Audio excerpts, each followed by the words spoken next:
I was dying, and I knew it, but I did nothing. 3 words I never thought I'd hear. Stage 3, aggressive. The fluorescent lights in that hospital room felt like they were burning through my skull. I remember thinking, this is it. This is where my stubbornness finally kills me. My name doesn't matter. What matters is that I'm telling you this from a hospital bed, hooked up to machines that beep in rhythm with what's left of my ignorance. I'm 32. I was supposed to be invincible. I was supposed to have time. I look tired because I am. I look broken because I am. And I look like someone who's been keeping a secret because I have. For 18 months, I lied to everyone, but mostly I lied to myself. This is my confession, and God, I wish I'd made it sooner. 2 years ago, my life was normal, aggressively normal. I worked 50-hour weeks as a project manager at a tech startup. I had a mother who called every Sunday, a younger brother who still needed help with rent sometimes, friends who expected me at brunch, a boyfriend who thought we were building something. I was the responsible one, the one who showed up, the one who held it together when everyone else fell apart. I didn't have time to fall apart. That wasn't my role. My days blurred together. Alarm at 6 a.m., emails before coffee, meetings that could have been emails, lunch at my desk, more meetings, dinner I barely tasted, collapse into bed, repeat. Weekend mornings were for grocery shopping and laundry. Weekend afternoons were for catching up on work I didn't finish during the week. I was tired, but wasn't everyone tired? I was busy, but wasn't everyone busy? I put myself last, but wasn't that just what you did when people needed you? It started small, so small I barely noticed, a heaviness in my chest when I climbed the stairs to my apartment, just a tightness, like my lungs couldn't quite expand all the way. I blamed the elevator being broken. I blamed skipping the gym for 3 months, a persistent ache in my lower back that wouldn't go away, even with ibuprofen and heating pads. I blame my desk chair. I blame my mattress. I blame my posture. Exhaustion that felt different from regular tiredness. Deeper, bone deep. The kind where you wake up after 8 hours and feel like you haven't slept at all. I blamed stress. I blamed my commute. I blamed everything except what it actually was. These things, they weren't dramatic. They weren't obvious. They were easy to explain away. And so I did. I'm fine, I told my mom when she asked why I sounded breathless on the phone. I'm fine, I told my boyfriend when he asked why I'd been too tired for dinner 3 nights in a row. I'm fine, I told my best friend when she said I looked pale. I'm fine, I'm fine, I'm fine. The mantra of the slowly dying.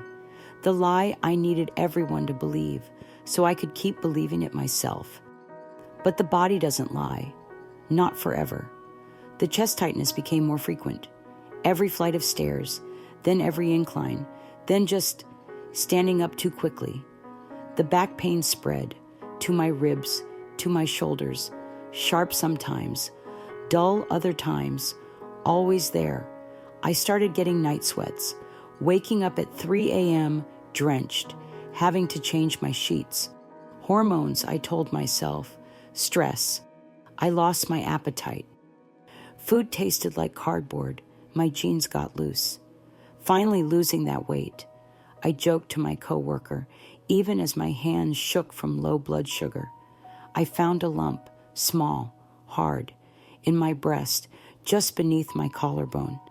I felt it in the shower one morning, and my entire world stopped. Just for a second. Just long enough for fear to flood every cell in my body. And then I did nothing.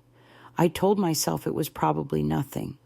A cyst, a swollen lymph node from fighting off a cold. Women get lumps all the time, right? It would probably go away. I didn't tell anyone. Not my mom, not my boyfriend, not my doctor. I just pushed it down, pushed it deep into that dark place where I kept all the things I was too afraid to look at. Why? Why did I do that? I've asked myself that question 10,000 times in this hospital bed. I was scared, terrified actually, but not of being sick. I was scared of what being sick would mean. I was scared of becoming weak, of becoming needy, of becoming the person everyone had to worry about instead of the person who took care of everyone else. I was scared of losing control, of my life, my independence, my identity as the strong one.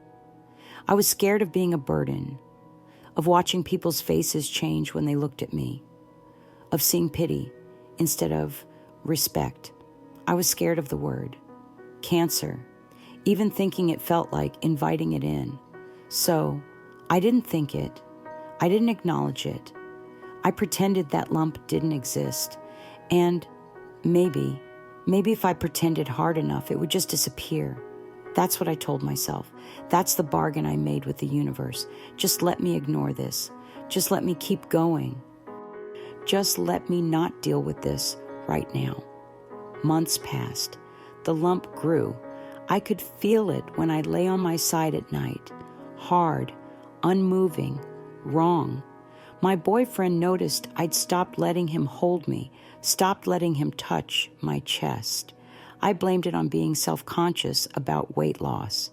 He believed me because he wanted to, because it was easier than pushing. The exhaustion got worse.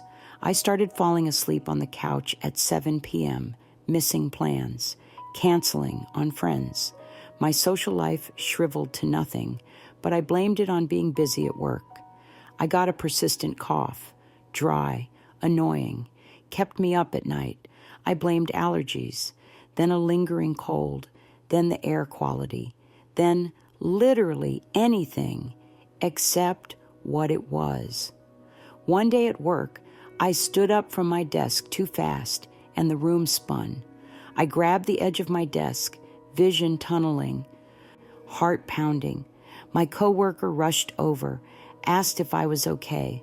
"I'm fine," I said. "Just stood up too fast. I'm fine, I'm fine, I'm fine."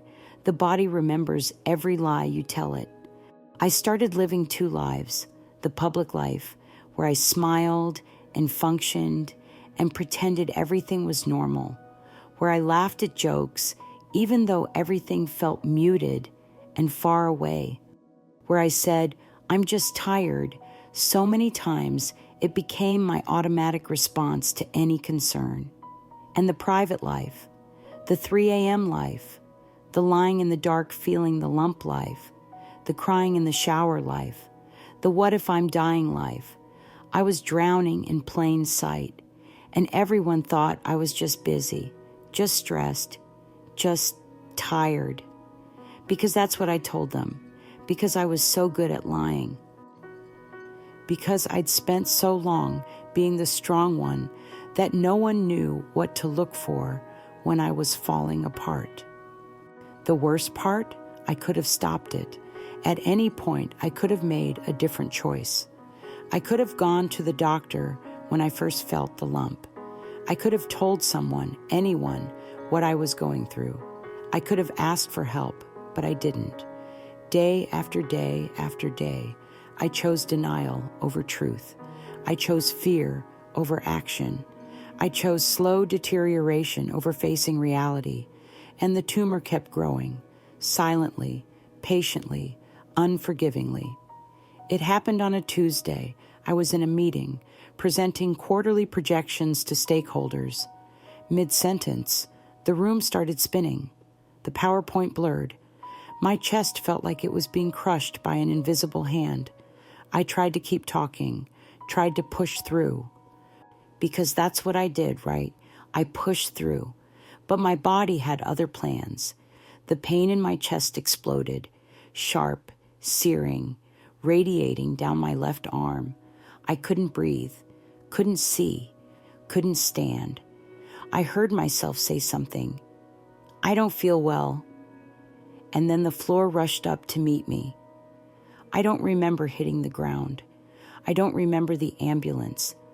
I only remember waking up in the ER, surrounded by machines and concerned faces and that horrible fluorescent lighting. "You collapsed," a doctor told me. Young, kind eyes. "We're running tests." I wanted to tell her I was fine, that I just needed to rest, that I could go home, but I couldn't speak, because I knew. I finally knew. This was it. The moment I'd been running from for 18 months. The moment where denial met reality and reality won. The tests came back quickly, too quickly. Scans, blood work, biopsies, words I didn't want to understand. Invasive ductal carcinoma, metastatic, lymph nodes, prognosis, treatment options, stage 3. The doctor was kind, patient. She explained everything carefully, watching my face for signs of comprehension. But all I could think was, I did this. I felt that lump 18 months ago. 18 months. If I'd gone then, if I'd just gone to the doctor like a rational human being, it might have been stage 1, might have been treatable with surgery and local treatment, might have been a very different conversation, but I didn't go. And now the cancer had spread to my lymph nodes, to my lungs, to my bones. Now I was facing chemotherapy, radiation, surgeries, pain, sickness, uncertainty. Now I was staring at survival statistics that made my stomach turn, all because I was too scared to face a lump the size of a pea. When the doctor left, I was alone, truly, devastatingly alone, and I cried. Not the pretty kind of crying you see in movies, the ugly kind, the kind where you can't breathe and your face swells and you make sounds that don't seem human. I cried for every day I wasted in denial. I cried for every time I said, "I'm fine," when I wasn't. I cried for the future I might not have now. I cried for my mother, who would have to watch her daughter go through this. I cried for my younger brother, who still thought I was invincible. I cried for my boyfriend, who would have to decide if he was strong enough to stay. I cried for myself, for the girl who was so afraid of being weak that she made herself sicker, for the woman who valued productivity over preservation, for the human who forgot that you can't pour from an empty cup. But mostly, I cried because I was so angry at myself, at my stupidity, at my cowardice. I had agency. I had health insurance. I had access to health care. I had people who loved me, who would have supported me. And I chose fear anyway. I chose silence anyway. I chose to gamble with my life anyway. That night, I finally told people, called my mom, heard her voice crack when I said the word, cancer, listened to her cry and felt like I was killing her too. Told my boyfriend, watched his face change, shock, fear, determination, watched him try to be strong for me when I couldn't be strong for myself. Texted my brother, got a call back in 30 seconds, heard him say, "I'm coming home," and felt both grateful and guilty that he felt he had to. Messaged my best friend, got 3 words back, "I'm here, always," and I realized something devastating. All this time, I'd been protecting people from something they would have wanted to help me with. I'd robbed them of the chance to support me when it might have made a difference. I'd chosen pride over love, and now we were all paying the price. Treatment started 2 weeks later. Chemotherapy. The word itself sounds poisonous, doesn't it? They pump poison into your veins to kill the poison already there. They destroy good cells along with bad ones and hope you're strong enough to survive both battles. The first infusion took hours. I sat in a chair surrounded by other fighters, some young, some old, all exhausted, all wearing that same expression of grim determination mixed with quiet terror. The nurse who hooked me up was gentle. "This is the hard part," she said, "but you're stronger than you think." I wanted to laugh. Stronger than I think? I'd spent 18 months proving exactly how weak I was, but I nodded, because what else do you do? The side effects came fast. Nausea that made me wish I could stop existing. Fatigue that made my previous exhaustion seem like a joke. Mouth sores that made eating glass seem preferable to eating food. Hair loss, slow at first, then chunks, then all of it. I looked in the mirror one morning and didn't recognize myself. Pale, bald, hollow-eyed, sick. This was the truth I'd been avoiding. This was what I looked like when I stopped pretending, and it was terrifying. But something else happened too, something unexpected. People showed up. My mom moved in, slept on my couch, held my hair, what was left of it, when I vomited, made me soup I couldn't eat, sat with me in silence when words felt impossible. My boyfriend stayed, despite everything, despite the fear and uncertainty, and the very real possibility that I might not survive this. He stayed, held my hand during infusions, researched treatment options, told me I was beautiful when I felt like a corpse. My brother flew in every other weekend, brought stupid movies and terrible jokes, and a refusal to treat me like I was already dead. My best friend organized a meal train. People I barely knew brought food, sent cards, offered prayers or good vibes or whatever they had. I'd spent so long thinking I needed to be strong alone. But I was wrong. Strength isn't suffering in silence. Strength is letting people love you when you feel unlovable. Strength is asking for help. Strength is admitting you're not okay. The treatment was brutal. I won't lie about that. There were days I didn't think I'd survive it. Days where the cure felt worse than the disease. Days where I bargained with the universe to just let me die so I didn't have to feel this awful anymore. But there were other days too. Days where my white blood cell count improved. Days where scans showed the tumors shrinking. Days where I felt human for a few hours. Days where hope felt less like a cruel joke and more like a possibility. Recovery isn't linear. That's what nobody tells you. You don't just get better in a straight line. You improve, then decline. You feel strong, then weak. You have good days that make you believe you'll survive, then bad days that make you want to give up. But slowly, so slowly I almost didn't notice, I started getting better. The tumors shrank. My scans improved. The doctors started using words like remission and survivor. I'm still here. That's the miracle and the tragedy of this story. I'm still here, but I almost wasn't. I'm in remission now. 6 months, clean scans. The doctors are cautiously optimistic. I take medications. I get regular checkups. I'm hypervigilant about every ache and pain in a way that might seem paranoid but feels necessary. I'm alive, but I'm different. I look at my body differently now, not as an inconvenience or an obstacle to productivity, but as this miraculous, resilient thing that fought to keep me alive even when I was trying to ignore it. I look at time differently.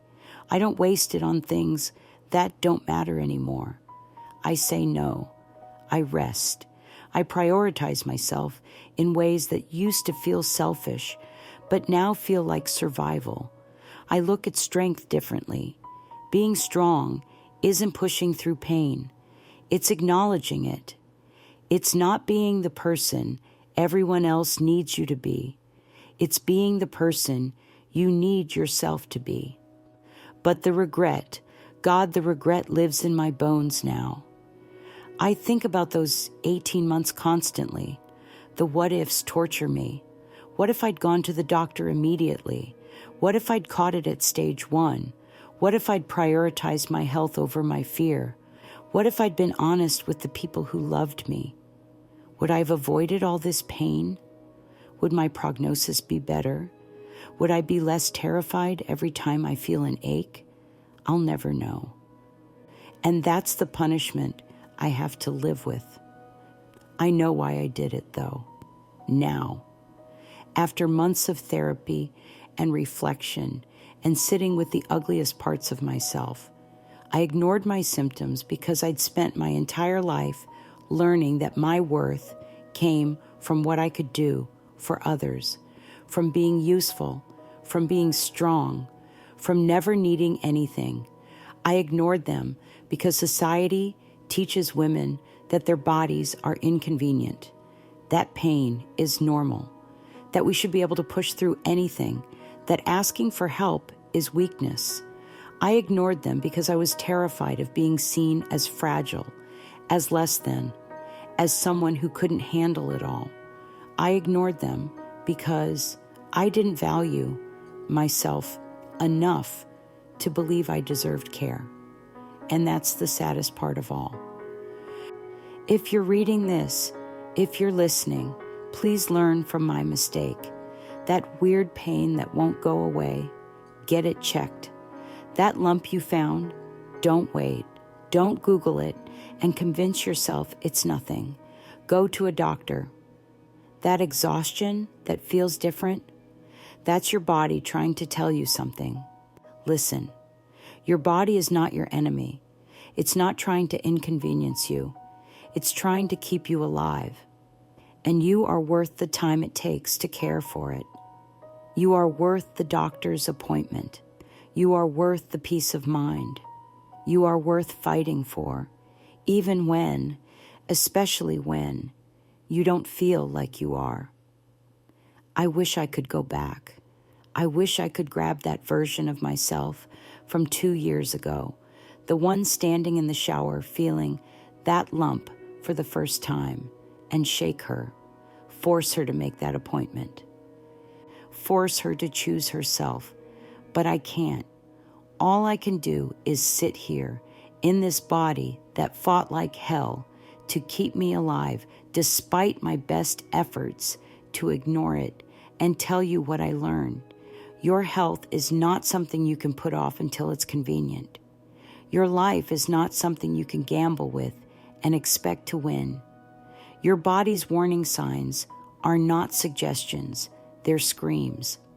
Listen to them, please, before it's too late. Before you're sitting in a hospital bed at 32, bald and scarred and full of poison, wishing you could turn back time. I'm sorry, body. I'm so sorry I didn't listen sooner. I'm sorry I treated you like an obstacle instead of a miracle. I'm sorry I valued everything else above keeping you safe. You deserved better. You deserve someone who loved you enough to fight for you. I'm trying to do better now. I'm trying to be the person you needed me to be all along. Thank you for not giving up on me. Thank you for fighting even when I wouldn't. Thank you for giving me another chance. I won't waste it.